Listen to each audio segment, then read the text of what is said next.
Seorang warga Singapura melaporkan Garena, perusahaan pengembang game online, ke Biro Investigasi Praktik Korupsi Singapura.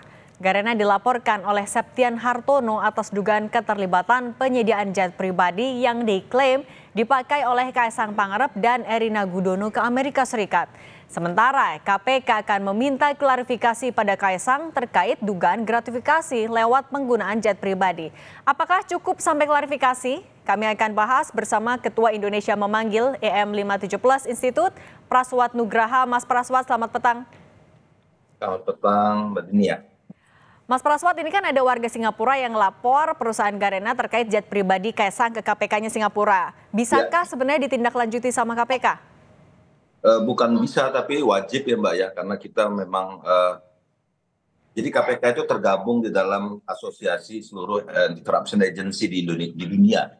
Jadi beberapa kali kita juga memimpin conference-nya, saya pernah hadir di Bali, itu untuk Asia Pasifik, seluruh lembaga anti-corruption agency di seluruh dunia itu kita gabung dan kita punya semacam MOU untuk saling membantu ataupun kemudian dilanjutkan dengan mutual legal assistance dari masing-masing lembaga penegak hukum untuk mengembalikan atau membantu pencarian alat bukti dan melakukan penangkapan dari para tersangka masing-masing anti corruption agency yang kabur ke negara lain gitu Mbak.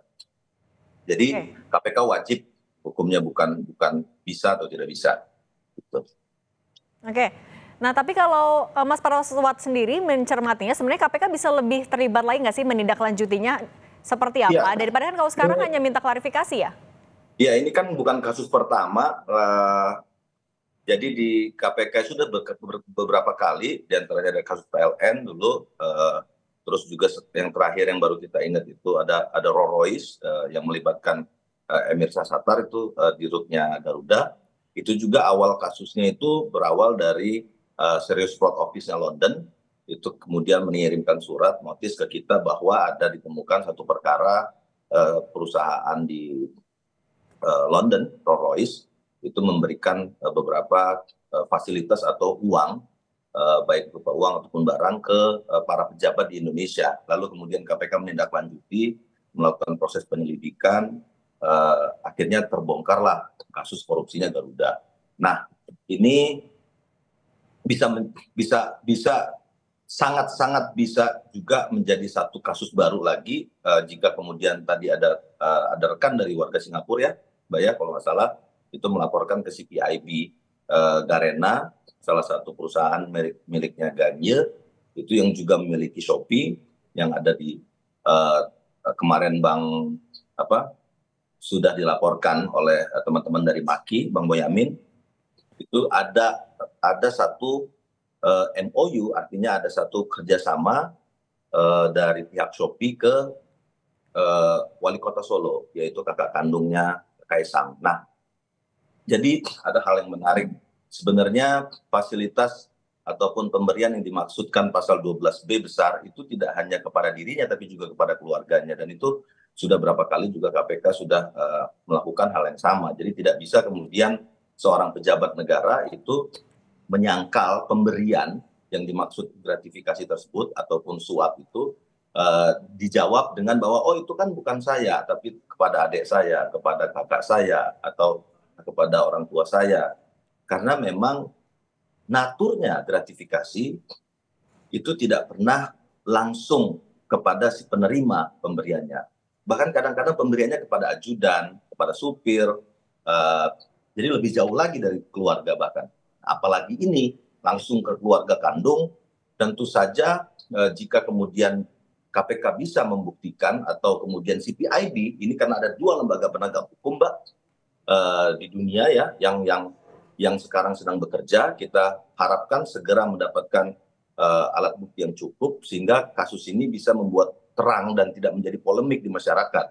Karena kalau ini kemudian terus-terusan seperti ini, dan apalagi kalau pemberian fasilitas baik uang maupun barang ini kemudian dianggap hal yang wajar asal kepada keluarga, maka mau jadi apa Indonesia ini? Bayangin aja Mbak, kalau misalnya presiden ataupun menteri asal nggak ngasih ke menterinya atau nggak ngasih ke sosok presidennya, tapi ngasih ke anaknya, ngasih ke istrinya, ngasih ke kakaknya, keluarganya, itu tidak apa-apa.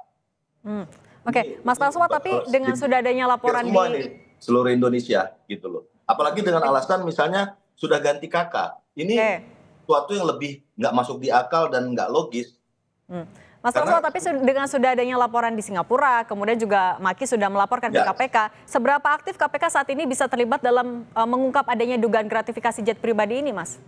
harusnya secara aktif dia langsung melakukan klarifikasi seperti kata Pak Alek bahwa ini masih masuk di dalam kalau Direktorat Gratifikasi memang di dalam kedeputian pencegahan ya Mbak ya.